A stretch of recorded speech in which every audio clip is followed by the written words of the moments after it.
Hello dear student, इस video में आप काव्यबोध मतलब ग्रामर में जो व्याकरण में काव्यबोध होता है उसमें जो इम्पोर्टेंट आपका आता है काव्य की परिभाषा, उसके भेद, ठीक है ना। जो भी आपका काव्य से संबंधित आता है उसको मैं इस वीडियो में बता रहा।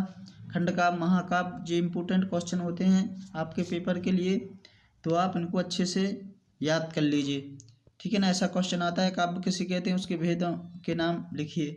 तो ये आपका 2023 में भी आया है, 24 में भी आ सकता है, ठीक है। काव्य हमारे भाव विचारों की शाब्दिक अभिव्यक्ति है जो आनंद की अनुभूति कराने वाली होने के कारण संरक्षणीय है। आचार्य विश्वनाथ के अनुसार आती है परिभाषा रसात्मक वाक्यम काव्यम, ठीक है ना। काव्य कितने प्रकार के होते हैं? दो प्रकार के होते हैं, श्रव्य काव्य, दृश्य काव्य। इसके बाद आपका श्रव्य काव्य, दृश्य काव्य के भी भेद बताए गए हैं। श्रव्य काव्य कितने होते हैं? दो प्रकार के, प्रबंध काव्य, मुक्तक काव्य। प्रबंध काव्य के भी दो भेद होते हैं, महाकाव्य और खंड काव्य। मुक्तक काव्य के दो भेद होते हैं, पाठ्य मुक्तक और गेय मुक्तक। दृश्य काव्य के नाटक, एकांकी आदि भेद होते हैं। इसके बाद आपका प्रबंध काव्य की परिभाषा हित सहित लिखिए, ये भी आता है, ठीक है ना। लेकिन जो सबसे इम्पोर्टेंट होता है आपका वो होता है महाकाव्य और खंड काव्य की परिभाषा, ठीक है ना।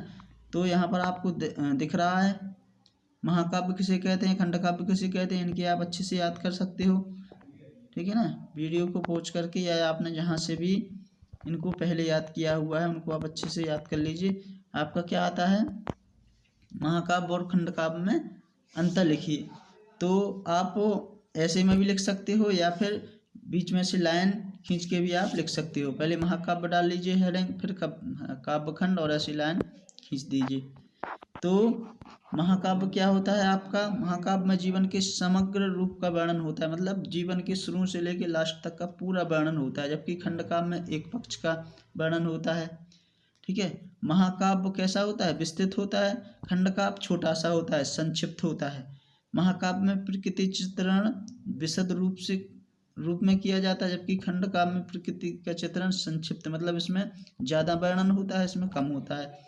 महाकाव्य में पात्रों की संख्या अधिक होती है, खंड काव्य में पात्रों की संख्या कम होती है। इसके साथ साथ आप महाकाव्य और खंड काव्य के एक एक या दो दो जो उनके रचना का मतलब उनके नाम लिख सकते हो। जैसे रामचरितमानस किसने लिखा है आपका, और ये क्या है आप महाकाव्य है, इसको लिखा है किसने? तुलसीदास ने है।